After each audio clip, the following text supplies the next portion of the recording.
Monday morning. The sky over Midtown was still blanketed by a thick layer of gray clouds, as if even the weather itself was debating whether or not to kick off the new week.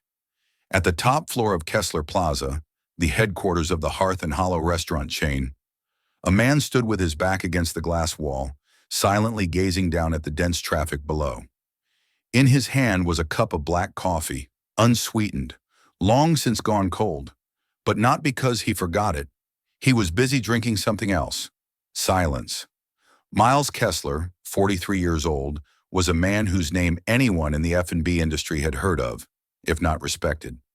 20 years ago, he was just a young man with empty hands and a battered food cart parked beneath a rusty tin roof at the Edgewater Farmers Market. From those rough hands, he crafted toasted sandwiches so fragrant that the entire block would pause. Slowly, he expanded that humble cart into Hearth and Hollow, a beloved restaurant chain known for offering the feel of a family meal. Not glamorous food, not high-end ambiance, but the feeling of belonging somewhere. And now, standing in the polished room of his own making, Miles wasn't sure he belonged anywhere at all.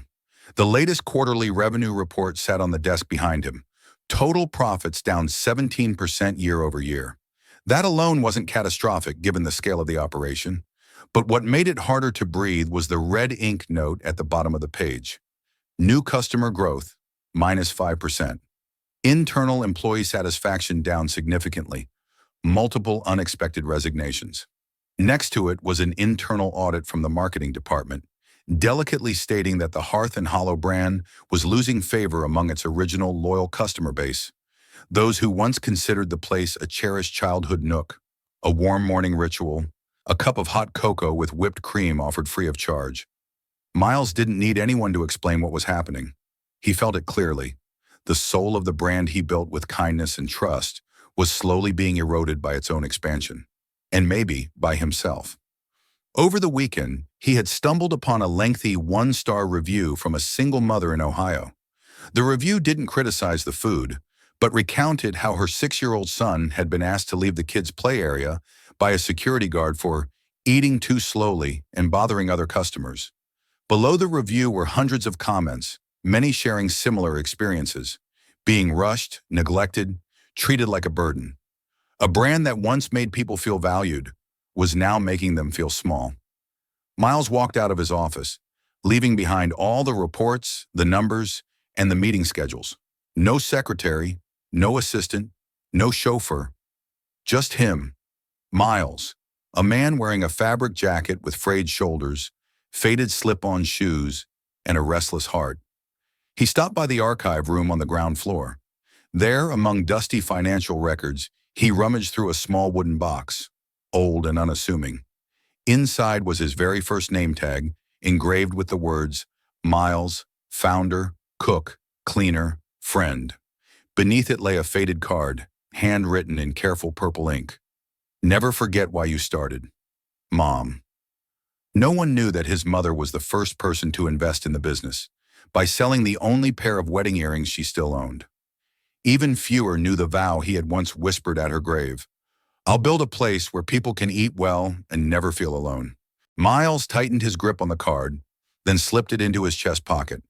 He left headquarters and walked into the street, with no clear destination. Only one intent. He wanted to see, touch, smell, and truly hear what was really happening inside the empire he had spent too long viewing from behind fogged-up glass. As the sun began to stretch over the low rooftops of Laurel Ridge, the town where the very first Hearth and Hollow brick had been laid, Miles had already been walking for 3 hours, passing old neighborhoods where his store signs were now rusting at the edges. He stopped at a small corner shop at Walnut and 4th, Hearth and Hollow, number 001, the very first branch. The place where people once lined up every Sunday morning for spicy beef sandwiches and live amateur guitar music. Now the white-painted sign was faded, some letters unlit, leaving behind a broken message. Heart and whole. He stepped inside. The bell above the door still rang like it used to, but now the sound felt brittle. No one looked up. No cheerful greetings. One staff member was wiping down tables, another folding napkins, while the cashier tapped away at the register, her face blank like a dustless mirror. Miles chose a corner table by the window, the very spot where his mother had sat on opening day. From that angle, he could see the entire kitchen counter, the dining area, and the dim light trickling out from the prep kitchen in the back. He ordered a black coffee, just like he had for years. In front of him, the coffee was brought out from behind the counter. Still hot, still the right color. But when Miles took a sip, he furrowed his brow. Not because the coffee was bad, but because he felt nothing. No taste, no aroma, no soul. He set the cup down, folded his hands, and looked out the window, where the sun was beginning to cast pale golden streaks across the misty street. No one in the restaurant recognized him, but he had begun to recognize something. Hearth and Hollow was still open, but the hearth, the fire at its heart, might have gone out. And Miles knew. This morning's coffee was just the first sip in a journey that would change the way he saw the world forever. Morning light slipped through the dusty window pane, casting a slanted beam across the table where Miles was sitting. Outside, Laurel Ridge remained as quiet as it had always been, a small town suspended somewhere between memory and the present, a place where beautiful things once existed, only to fade away like cafe names written in white chalk on wooden boards now weathered and washed out by the rain. From the corner table, Miles could see the entire open kitchen and the order counter. The space that had once been the beating heart of the First Branch now looked more like a forgotten showroom. There was no laughter, no soft music, only the low hum of the air conditioning unit and the occasional clink of a spoon against a glass, mechanical and lifeless. The staff didn't make eye contact with customers. They moved as if working inside someone else's dream, a dream they no longer believed could come true. Miles set down his coffee and glanced at the menu. The familiar dishes were still listed, but the way they were presented, sloppy, haphazardly layered, odd changes in font, gave him the feeling that he was staring at a crude imitation of his own painting. He read each item name: honey toast, soft-boiled eggs, cinnamon oat porridge. Each of them had once been his pride, creations born of his hands and his heart. But today those names stirred nothing in him except a faint sense of estrangement, as if they now belonged to someone else. "Would you like a refill with no ice?" The voice drifted in softly like a passing breeze, pulling him out of his thoughts. In front of him stood a girl in her early 20s, wearing the Hearth and Hollow uniform, her earth-brown apron fraying at the hem and the collar of her shirt faded with wear. Her hair was tied in a loose bun behind her neck, a few strands falling across her forehead. Her face was makeup-free, her skin a light tan, her eyes wide but shadowed with something quiet and heavy, like a morning that had no sun. Miles gave a gentle nod, glancing at the name tag hanging loosely on her chest. Elise. "I'm still deciding what to order. Do you have any recommendations?" he asked, keeping his voice calm and warm. She smiled, a polite smile, textbook perfect for customer service, but it didn't reach her eyes. "If you like sweet things, the homemade pancakes are still decent, but if you need something more filling, the Sunnyside eggs with barley toast might be a good choice," she replied, her eyes flicking briefly to the table beside them before returning to his. "But I think something warm and easy to eat might be better for the morning." Miles stayed silent for a moment, then asked softly, "And what about you? Have you eaten anything this morning?" Elise blinked. Her fingers gripped the order pad just a bit tighter. A beat of silence passed, enough to shift the air in the room. That seemingly harmless question had cut through the thin layer of armor she wore every morning, like a blade, quiet and precise. "I usually skip breakfast. To save money," she said, lowering her eyes as if looking up would reveal her own vulnerability in full view of the diner. "My mom's sick and needs medication regularly, and my little sister's still in school. I work 2 shifts a day, but the tips aren't much. Plus, we don't get free meals here. If you want to eat, you have to pay." She said it like it was the most ordinary thing in the world, as if everyone had to buy their fullness. Miles felt something heavy settle in his chest, a feeling that defied easy names, part anger, part sorrow, part something that resembled guilt. He looked at the girl before him, not a trace of complaint, no attempt to evoke pity, just stating a fact. As if hardship had become her internal operating system, running silently, without throwing errors. "Sorry, I shouldn't be telling this to a customer. Elise quickly bowed her head and turned to leave, her hand still holding the blank order pad. Miles said nothing. He simply watched her walk away, slender, fading into the dim light of the open kitchen. Elise was gone, but her words remained, hanging in the air like an unfinished song cut off mid-note. He sat there long after she left. The cup of coffee had gone cold, still sitting on the table, and everything around him began to blur. Not because he was crying, but because a thick layer of dust had begun to lift from his view, revealing something deeper, more real. All those glossy reports, all those strategy meetings, those colorful PowerPoint presentations, none of them had told him that right beneath the name Hearth and Hollow, the name he had penned himself, there was a girl skipping breakfast, wiping tables while raising a sister with asthma, and still smiling at customers every morning as if she weren't hungry, weren't tired, weren't alone. In his life, Miles had heard countless complaints, grievances, and accusations from customers, shareholders, staff. But there was one thing he had never heard before, a voice as thin as thread, telling of skipping meals just to preserve a smile for someone else. And that, he realized, was the truest thing he had heard in the past 10 years. Half an hour after Elise left the table, Miles still hadn't ordered anything. Not because he wasn't hungry, but because he didn't want to eat anymore. The feeling of hunger seemed inappropriate in this place. At this moment, after hearing a server say that her first meal of the day was a luxury, instead of looking at the menu, he started observing. He quietly leaned back into the chipped wooden chair, hiding himself behind the dusty window pane. From there, he could see every movement in the restaurant. The distracted glances, the sloppily folded cleaning cloths on the counter, the way staff avoided eye contact with each other, as if one collision might cause them all to shatter. Elise reappeared, placing a tray of food on a table nearby. She didn't look his way, focusing instead on her tasks, clearing tables, replacing tray liners, pouring water. But Miles noticed something strange. Every time she turned away from the counter, she walked with a slight tilt, a soft limp in one leg. When she bent down, the sole of her left shoe visibly sagged. That wasn't a gait someone chose. It was the way someone walked who had grown used to lacking, without ever complaining. At a table by the wall, an elderly man tapped his spoon against his coffee cup, frowning. Elise came immediately. Miles clearly saw the smile on her lips. It wasn't forced, but it no longer shone. That smile resembled a thin blanket in winter, not warm enough, but still laid out of courtesy. "Your coffee's a bit cold, isn't it?" "I'm sorry, I'll make you a fresh cup," she said, light as air. The old man nodded slightly but didn't say thank you. Elise turned to walk away, and that's when it happened, something that made Miles's throat tighten.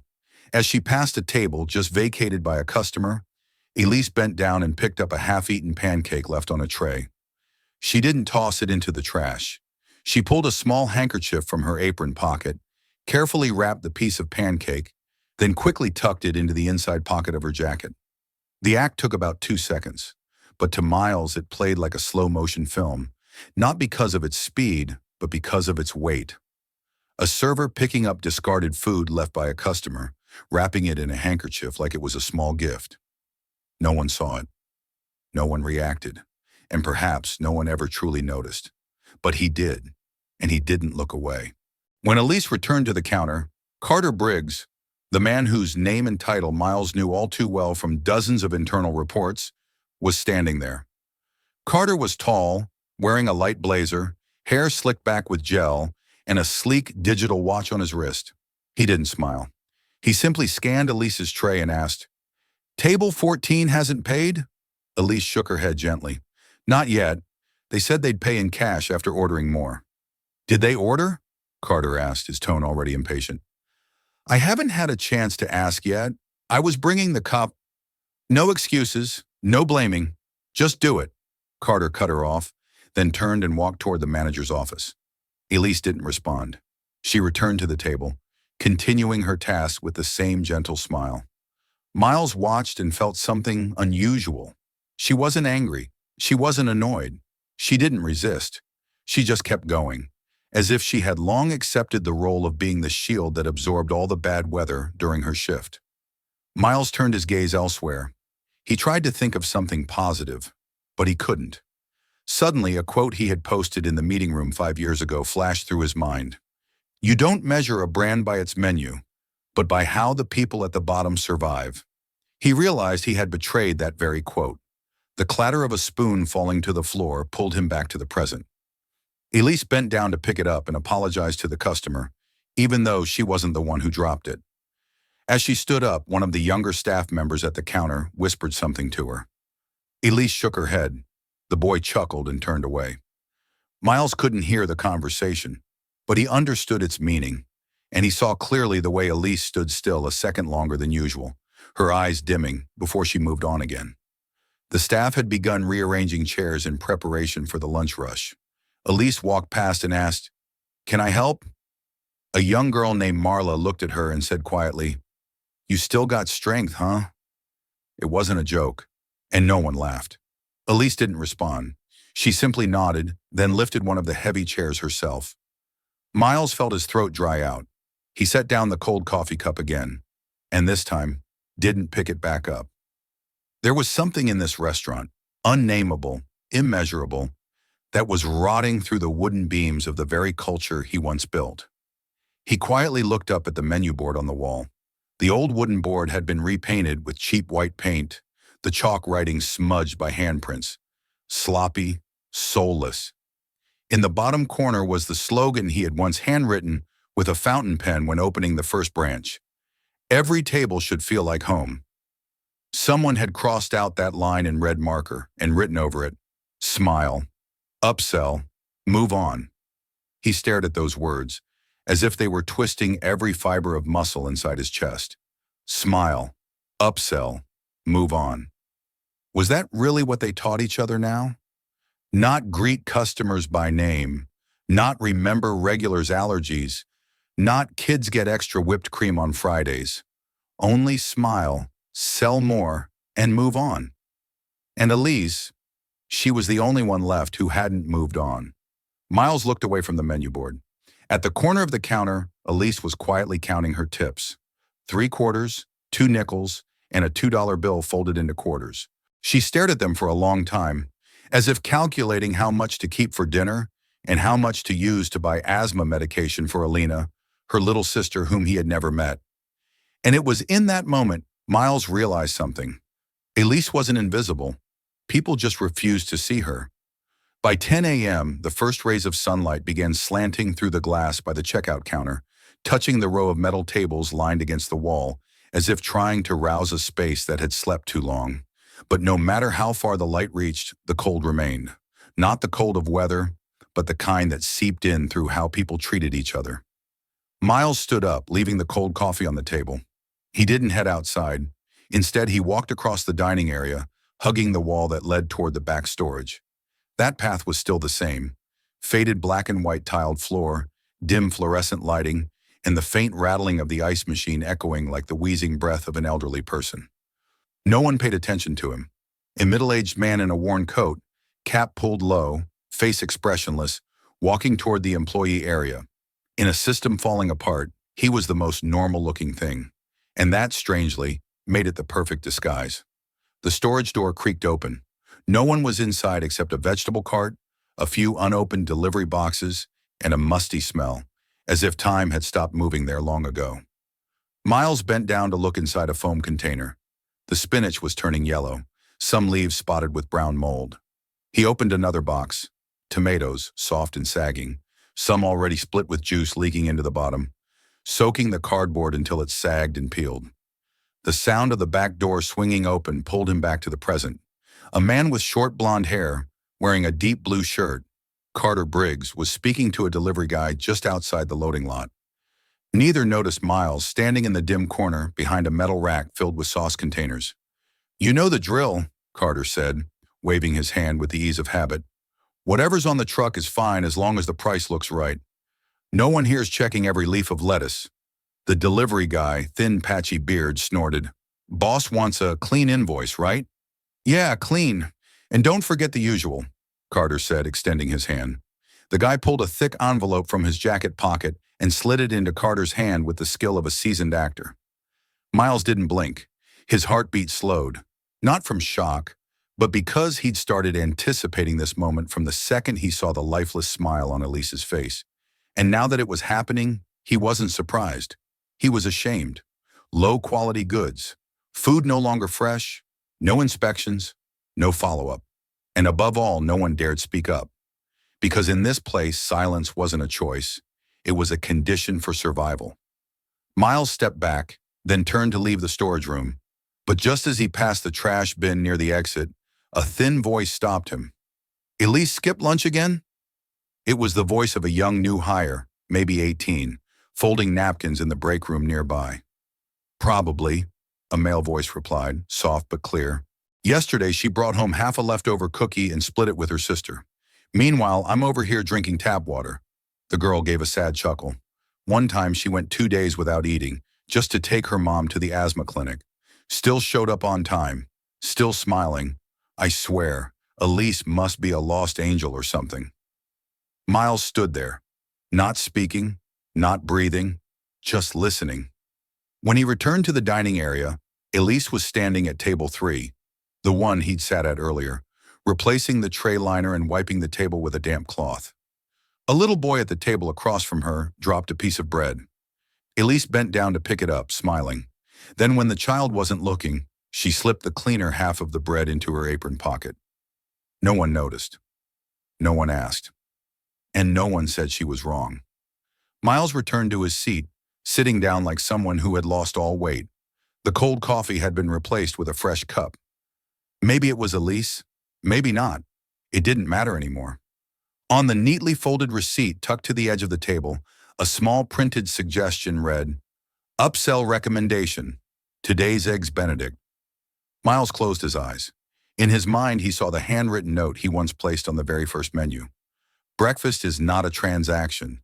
It's how you say, "Today, I am whole." Elise didn't have a meal. She'd been working since 6 a.m., wearing torn shoes and a faded uniform, bowing to managers, sharing her tips with others, and still hadn't eaten. No meal, no proper breaks, no protection, no voice. Yet she still had to smile. And it was people like her who had kept the Hearth and Hollow chain alive all these years. While people like him sat in corner offices asking, "Why aren't the customers coming back?" Miles leaned back in his chair, head tilting gently toward the ceiling. And for the first time in many years, he wasn't thinking about the financial report, or growth metrics, or market share, or investors. He was thinking about just one thing. If Elise didn't show up tomorrow, who would remember she ever existed? By noon, the restaurant began filling up, mechanically like a clock that had been programmed wrong. Not quite bustling, just more people. Sitting, ordering, asking, waiting. But everything moved to a rhythm devoid of soul. No background music, no warm glances, no light banter between staff and regulars. Everything was in place, but something was missing. Miles stayed in his usual corner seat, pretending to browse the menu, occasionally snapping photos with his personal phone. An old iPhone he deliberately used instead of the company-issued one. Bruised tomatoes, chipped table legs, tense expressions on staff when speaking to Carter. He didn't need to say anything, just observe. And for the first time in years, he felt small inside the machine he had built. Around 12:15 p.m., a small truck pulled up to the loading area behind the restaurant. Miles got up from his seat, pretending to head for the restroom, but quietly veered into the side hallway that led to the storage area. Each step felt like passing through layers of dust, the cracks in a system long left unexamined. The storage room door was open. A delivery worker was lowering boxes from the truck while Carter waited inside. No one noticed Miles. He positioned himself behind a shelf stacked with dry goods, just enough to stay hidden. He switched his phone to silent video mode, steadying it against his chest to minimize shake. He knew he wasn't a detective, but he recognized this feeling, the sense of preparing to expose something deeply wrong. "These batches don't meet the standard," Carter said in a low, steady voice. "But I need clean invoices. Got it?"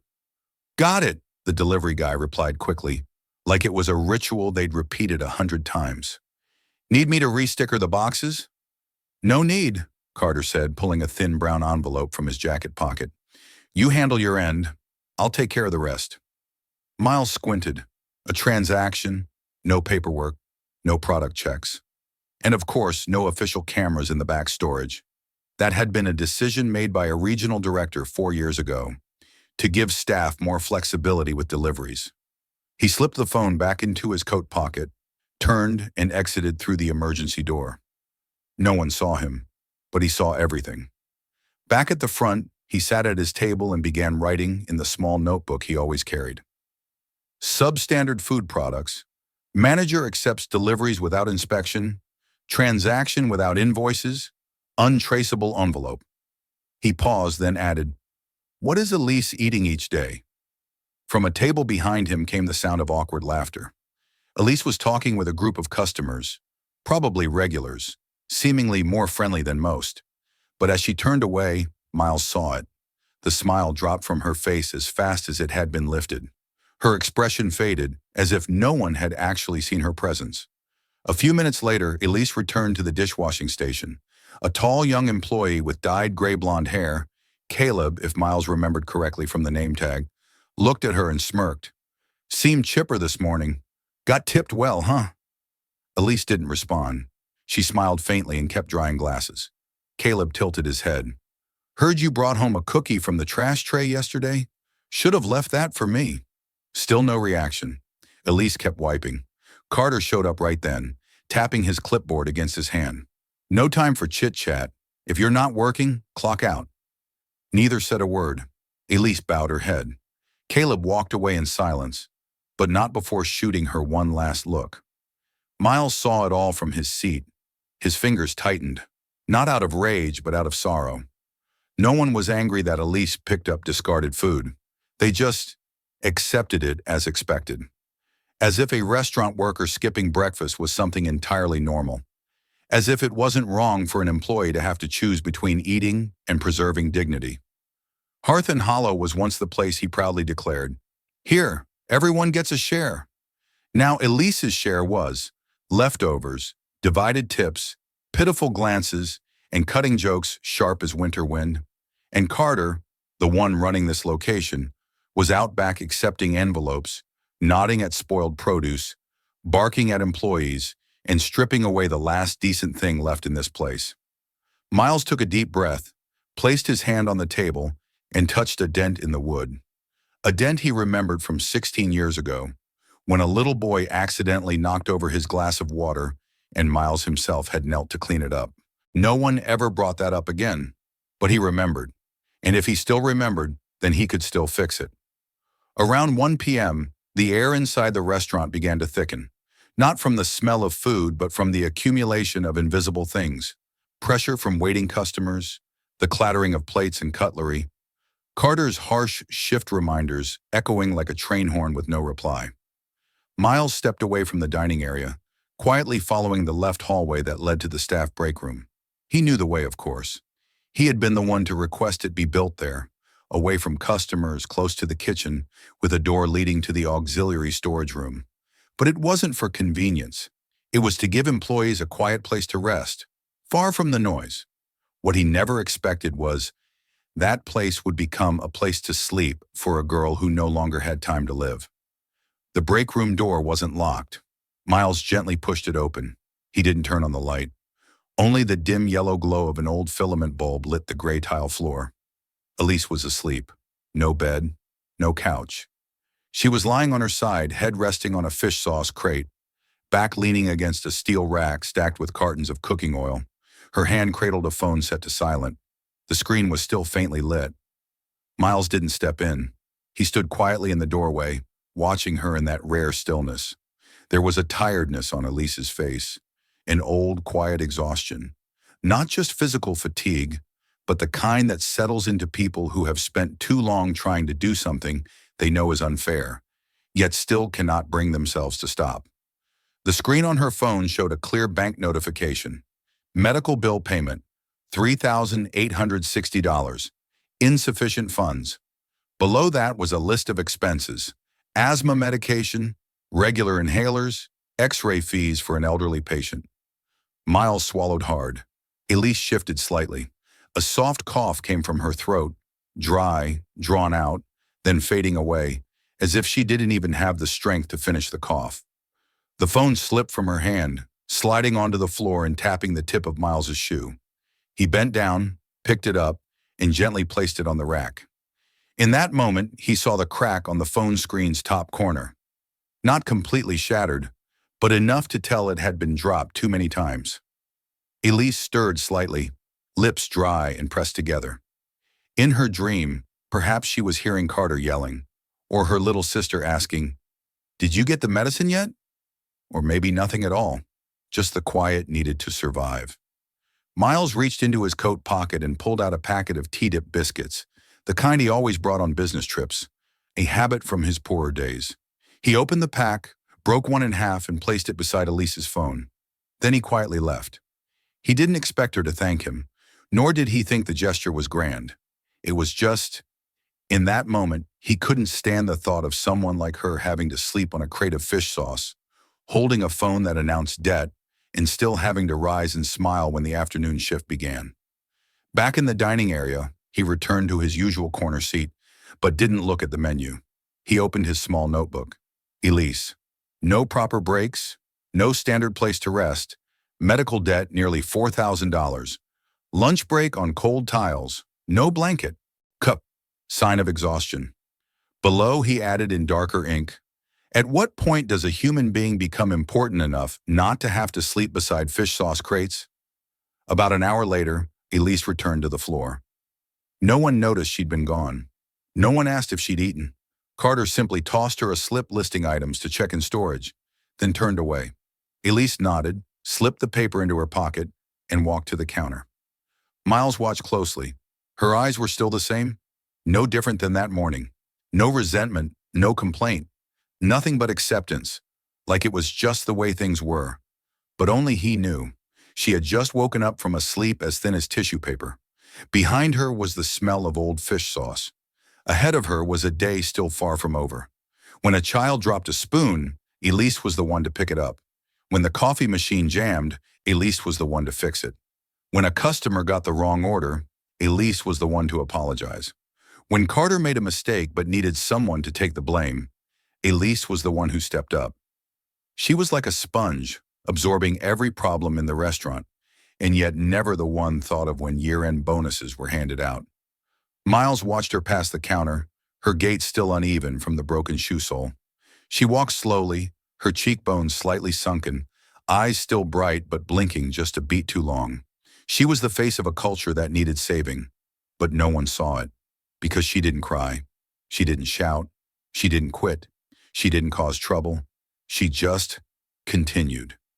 And maybe that's exactly why people forgot she was suffering. Miles knew he could no longer remain silent, and he couldn't wait for another morning to do the right thing. Near the end of the afternoon shift, the sky over Laurel Ridge turned a shade of lead gray. Water-heavy clouds drifted across each other slowly, as if they too were waiting for something to break loose. Inside the restaurant, the crowd had thinned. Chairs were being stacked. The clinking of spoons and chopsticks had quieted, but the air remained thick, not with smoke, but with things unsaid. Miles sat there. No one noticed he had been there since morning. Each time a new shift rotated in, he pretended to be waiting for someone, then quietly moved to another table. He didn't want to leave, not because he hadn't seen enough, but because each passing hour peeled back another layer of truth. Truth he had once unknowingly looked right past. Around 5 p.m., Carter stepped out of the manager's office, his voice sharp like a broken trumpet. "Elise, your shift's over." "What are you still doing?"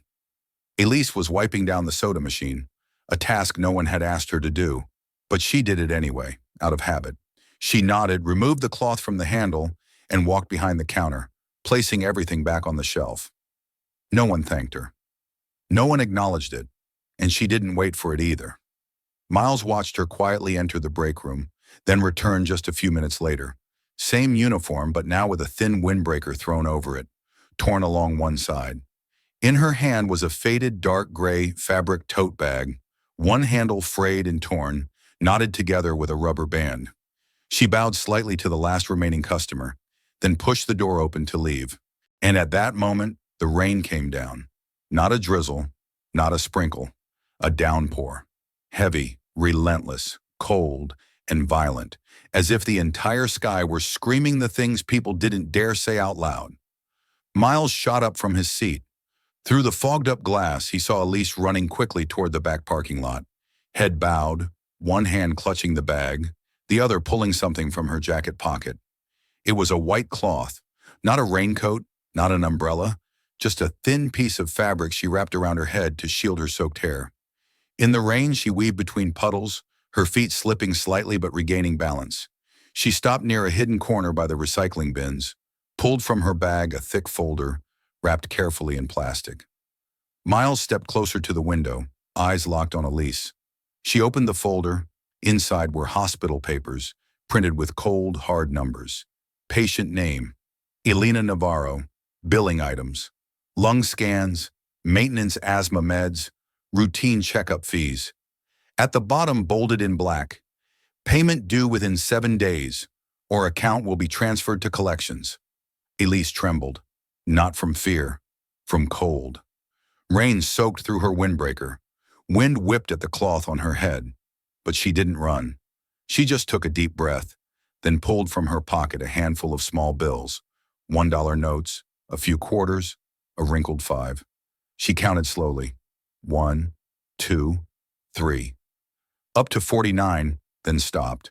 She added a nickel, and that was it. She folded the money, placed it in a small envelope marked in her handwriting. Alina, April. Then tucked it into the inside pocket of her jacket, close to her chest, as if holding it near her heart would warm it up, maybe even work some magic. A car sped through a puddle, splashing mud onto the hem of her skirt. Elise stepped back, bent down, and quietly wiped it off with the very white cloth still wrapped around her head. Miles didn't step outside, but he was already standing, his hands clenched. His face grew cold. His heart pounded. Everything inside him was igniting, like a fire that had been suppressed for far too long. It wasn't just anger anymore. It was refusal. Refusal to accept this. In the rain, Elise adjusted the cloth.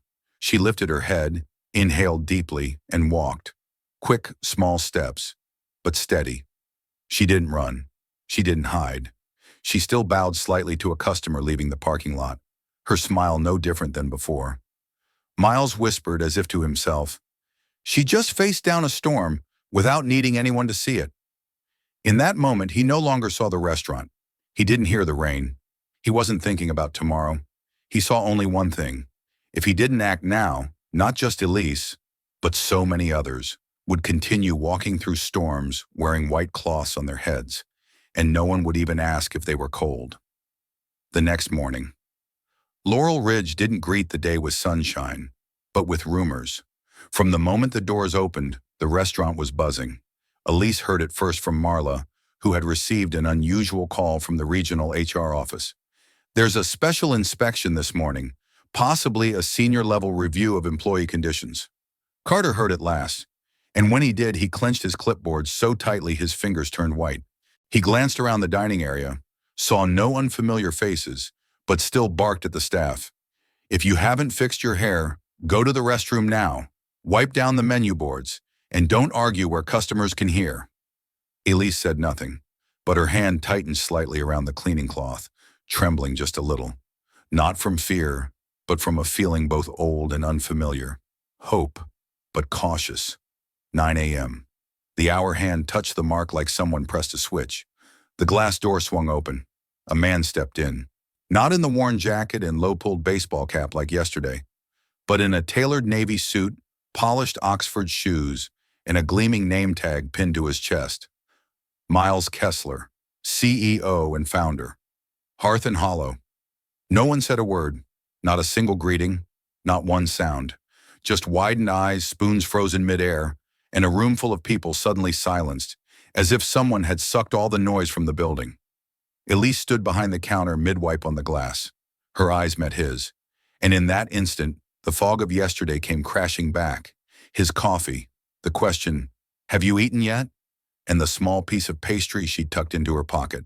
She understood, and stepped back half a pace. Miles walked across the dining floor, not rushing, but with the measured pace of a slow-motion reel.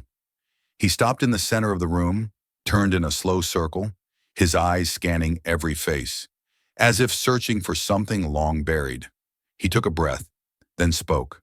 Not loud, not sharp, but clear, like a bell echoing through a mountain temple. I think it's time we had a conversation. Right now. No one moved. Carter froze like a man watching his own shadow stripped in daylight. Marla swallowed hard. Caleb looked around, stepping half a foot back. Elise didn't flinch. Her arms relaxed, but her eyes no longer wavered. Miles turned toward the back door, the one leading to the old staff meeting room. "Is the meeting room in back still furnished?" he asked, voice steady and low. Yes, it is," a staff member stammered. "Then everyone involved in management, inventory, order processing, and team scheduling, inside now." It wasn't an invitation. It was an order. The room was small and cold. The walls were damp with age, the fluorescent lights flickering, but the tension inside was heavier than any stale smell. Miles stood in front of the dusty projector screen. A quiet technician, brought in from the central branch, placed a laptop on the table, connecting it to the internal monitoring system. Miles didn't need to introduce anything. He simply nodded. The screen lit up. Clip 1. Carter accepting an envelope from the delivery man behind the storage area. No sound, but none was needed. Clip 2. Elise sleeping during break, next to her phone displaying unpaid medical bills. Clip 3. Audio from the break room capturing Caleb and Marla talking about Elise eating leftovers, drinking tap water, and being some lost angel. Clip 4. Carter scolding Elise for wiping the soda machine, then cutting her shift without reason. Clip 5. Elise stepping into the rain, white cloth over her head, clutching a folder of hospital bills, counting coins in the cold wind. End. No commentary, just the sound of deep inhales, and the pounding hearts of those who still had a conscience. Miles stepped forward, his eyes fixed on Carter, who now sweated beneath his collar, though the room was far from hot. "I once trusted you, Carter." His voice was low and firm, like frozen soil cracking after a long winter. "I believed you were the right person to uphold the core values here, that you would pass on what made Hearth and Hollow special, kindness. But everything I've seen today is a blatant betrayal of every person here, especially those who never spoke up." Carter stood, stammering, I was just following targets. We had to cut costs, move faster. It was policy." Miles cut him off, not loudly but with finality. That was a choice, and you made the wrong one." He turned to his team from headquarters. "Make the decision now." Carter Briggs terminated immediately. Launch a full audit of all deliveries over the last 6 months. Revoke his system access within 10 minutes. Carter collapsed into his chair. No one defended him. Miles turned to the remaining team. "I know some of you watched this happen," stayed silent. "But I'm not here to run a witch hunt. I came to remind you of something.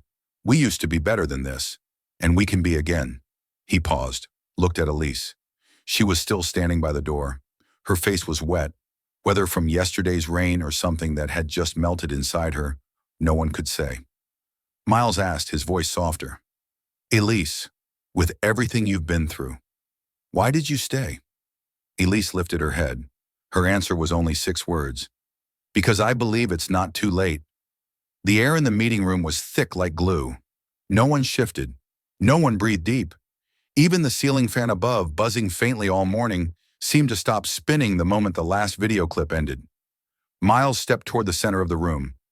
Each step was unhurried, small, but each one pressed against the old tile floor with an invisible weight that kept everyone rooted to the ground.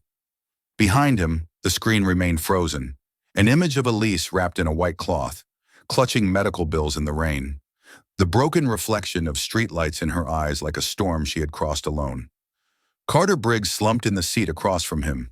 His eyes stayed down, lips clenched, sweat trickling from his forehead as he gripped a useless clipboard like it might shield him from the approaching reckoning. Miles didn't look at him. He turned instead to face the others. Marla, Caleb, and several others who had once sighed, turned away or said, "It's not my business." He asked slowly, "Who here ever saw Elise passed out on the supply crates?" Silence. Who knew she skipped breakfast to save money for her sister's medication? No answer. Who heard Carter yell at her for wiping down the soda machine, for arriving early, for not smiling brightly enough? A hand rose, hesitantly. Marla, her face pale. I heard that, she said softly. Miles nodded. No judgment, just acknowledgement. And who among you ever said it was wrong? No one raised their hand. Miles turned back, his eyes settling on Carter. Do you have anything to say? Carter stammered like a man standing at the edge of a collapse. I was just following protocol. The system told us to cut costs, and I just did what I was told. Miles's mouth curved, not into a smile, into something closer to sorrow. Number, you didn't follow the system. You created it. A system where apathy is rewarded, where those who bow to money are promoted, and those who show kindness are squeezed so hard they have to eat scraps off customer trays to survive. He turned to the HR team. Record the minutes. Carter Briggs, terminated, effective immediately. Revoke system access. Freeze all procurement files. Turn them over to third-party auditors. Carter sprang to his feet, desperation in his eyes. Mr. Kessler, I've been here 8 years, Miles replied, voice lower. 8 years isn't a pardon. It just means you had 8 years to do the right thing, and you didn't. Carter went quiet, then dropped into his chair like his entire skeleton had collapsed. He had nothing left. No name tag, no voice, no authority. Just a man in a crowded room, completely alone. Miles stepped to the center. He looked around. This time his voice wasn't sharp.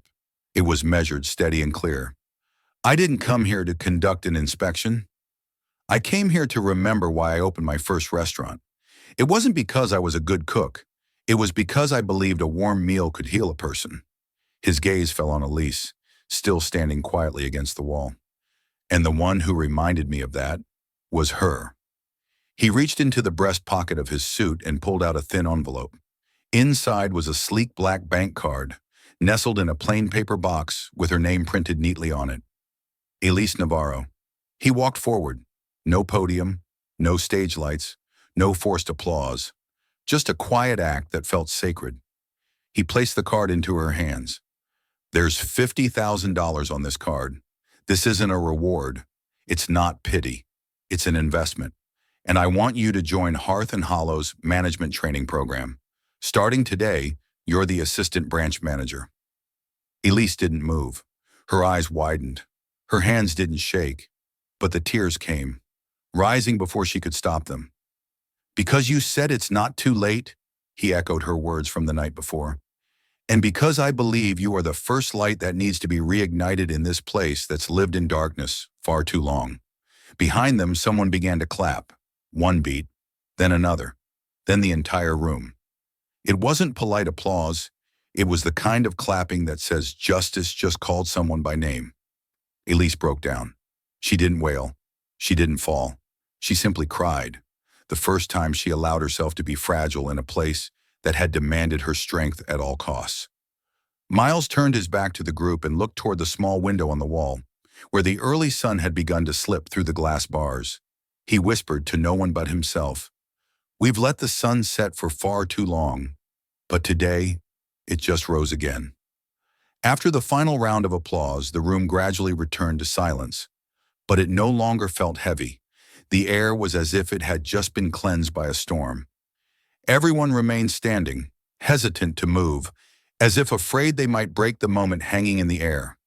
A moment when something real, something long overdue, had finally happened.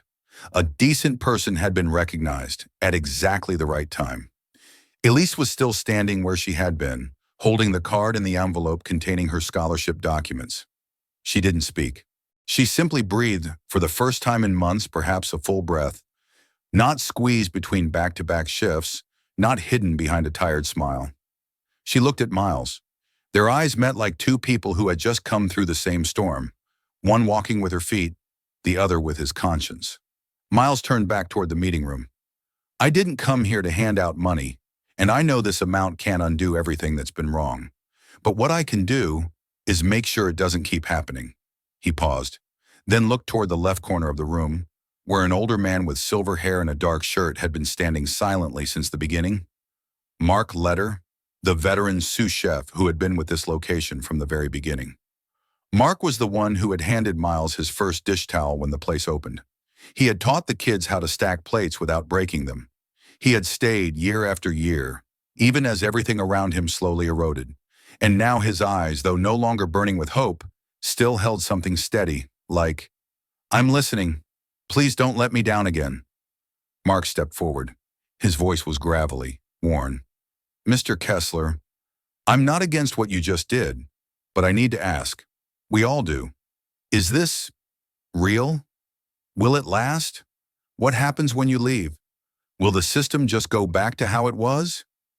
The room fell silent again, not because the question was surprising, but because it was the most important one to ask. Miles didn't flinch. He didn't deflect. He walked slowly toward Mark, his gaze unguarded, only honest.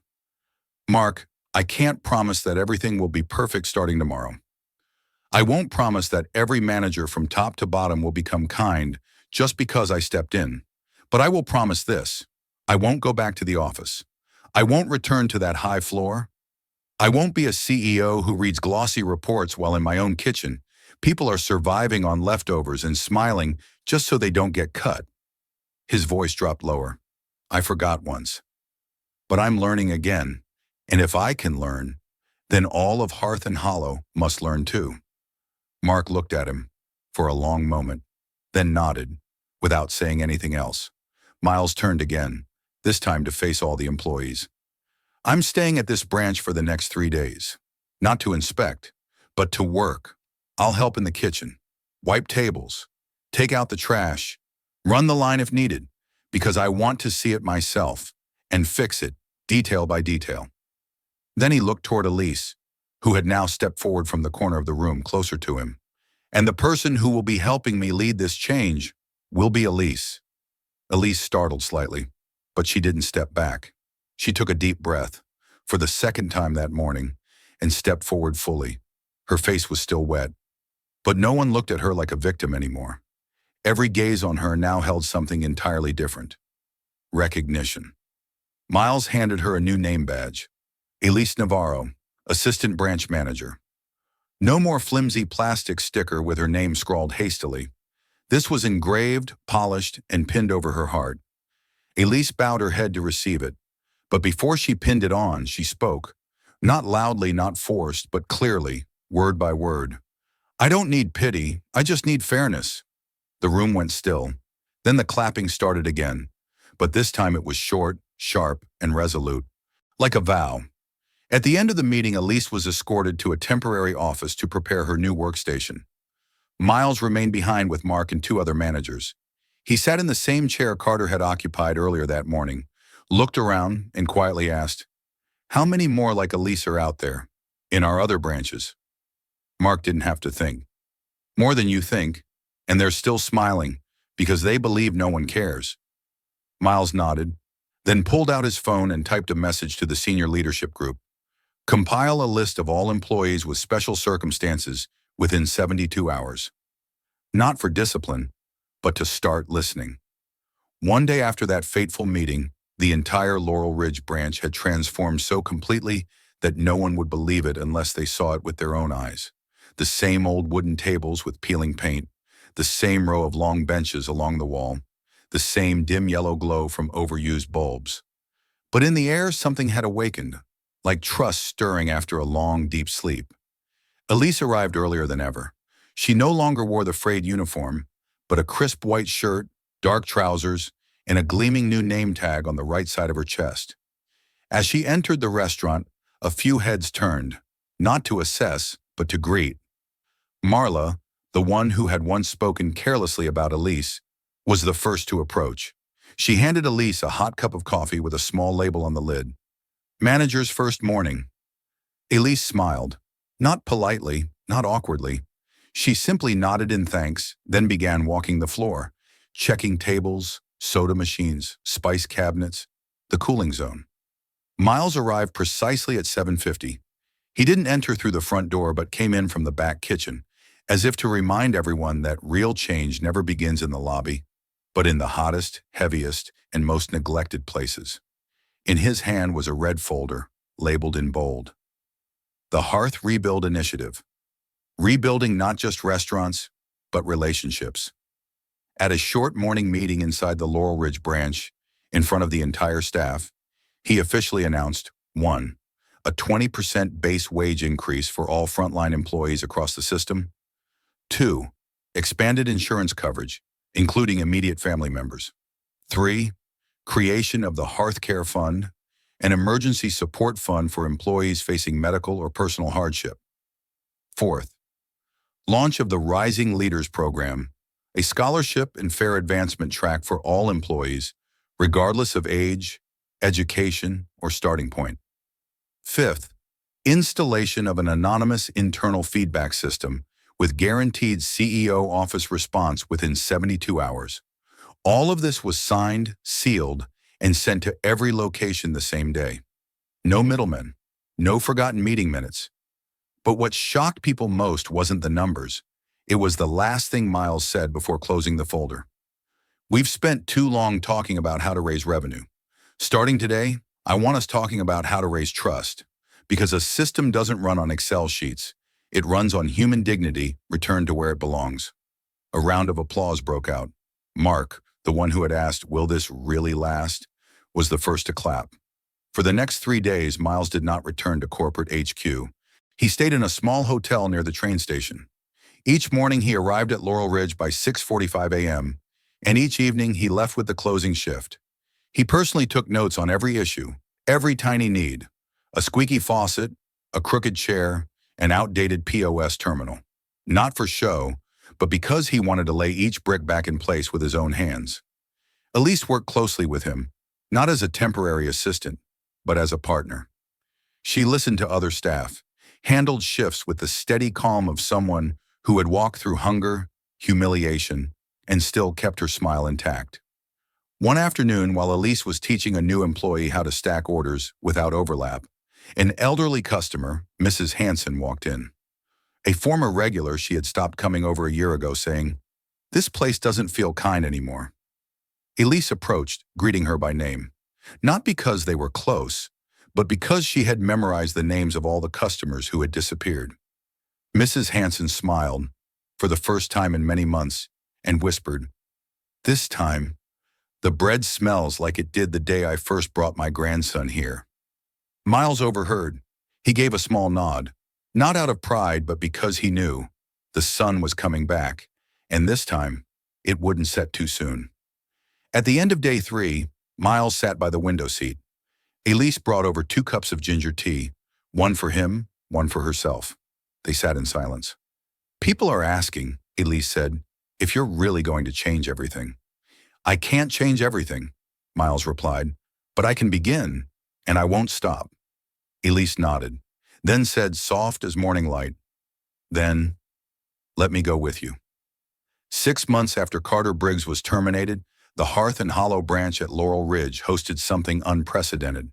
The first system-wide gathering, entirely proposed, organized, and led by the staff themselves. There was no grand stage, no promotional banners, just 52 round tables arranged throughout the hall, each one representing a branch, a story, a person who was once forgotten, and now finally named. At the center of the room lay a long wooden board, not printed, not laminated, just a simple hand-carved message. Every shift deserves to be heard. Everyone who attended was invited to write on it something they once believed no one saw. No restrictions, no filters. The first line came from Elise. "I once slept on a crate of fish sauce." No one asked why. Now they do. The second from Marla. "I once laughed when someone else was hurting." "I'm sorry, and I'm learning how to be human again." The third from Caleb. "I once feared losing my job if I spoke up. Now I know staying silent is the real loss." And so the board filled up. No one wept loudly, but every eye turned red, because pain, when acknowledged, is the beginning of healing. At table 12, Elise sat with Mark Letter and a new group of young managers. Pinned to her chest was a new title, Elise Navarro, Director of Internal Culture and Staff Well-Being. It wasn't a flashy title, but it carried unusual weight because it was forged from lived experience. Elise was no longer just the inspirational story the media once tried to spin. She had become the architect, quietly rebuilding what had once crumbled, from the very cracks where it first broke. Throughout the gathering, Elise didn't give a long speech. She moved between tables, listening, taking notes, taking photos, hugging those who cried. She lingered longest at the table of new hires from the Texas branch, people she had been mentoring weekly over Zoom. She remembered their names, their voices, even the breakfast orders they always requested. And Miles? He wasn't seated in the hall. He had arrived early that morning, in a worn sweater and plain slacks, carrying a file folder. But he didn't enter the event. He simply left a sealed envelope for Elise in the break room. Inside, a handwritten note. No one needs to be a hero. We just need someone to choose kindness. You chose it. Now it's my turn to step back and trust. M tucked in with the note was the very first name tag he ever wore. Miles Kessler, founder, cook, cleaner, friend. He walked out of the building. No farewell. No one called after him. But he didn't need that. On his way out of Laurel Ridge, he stopped by a small cafe on the hillside, ordered a black coffee, no sugar, sat at a wooden table beneath a red maple tree, and opened his old laptop, the one he used to draft his first ever document titled The Hearth Project, a culture rebuilt by those who were left behind. At that same moment, back at the Laurel Ridge branch, Elise stood in the hallway, looking through the large glass window. Down in the courtyard, new employees were being trained by Caleb and Marla. There were no anxious glances, no mocking comments, just simple sharing, how to carry trays without spills, how to pack pastries for rainy day customers, how to remember the name of someone who's eaten breakfast alone for 4 years. The afternoon light hit Elise's hair, casting a soft halo. She saw herself years ago standing quietly behind the counter, longing to be seen. And now she was the one doing the seeing. At the end of the event, a new hire approached her. Young, frizzy-haired, voice trembling. Ms. Elise, should I write this on the board? Elise nodded gently. If it once made you stay silent, then now's the time to speak it. The girl wrote the final line on the wooden board. I once thought I wasn't good enough to be seen, but today I was seen. This story ends not with a standing ovation, not with a cinematic swell, but with people, once invisible, now quietly rekindling the light, through perseverance, through gentleness, and through the belief that kindness is never just a temporary choice. If you've ever worked somewhere, your voice felt dismissed, where kindness felt like a luxury, this video is for you. This isn't just a story about an undercover CEO. It's a reminder you deserve to be seen, and justice, even if delayed, is still justice. If this story moved you, like the video, subscribe to our channel, and share it with someone who needs to hear this. Comment below, I was once silenced, but now I want to be heard.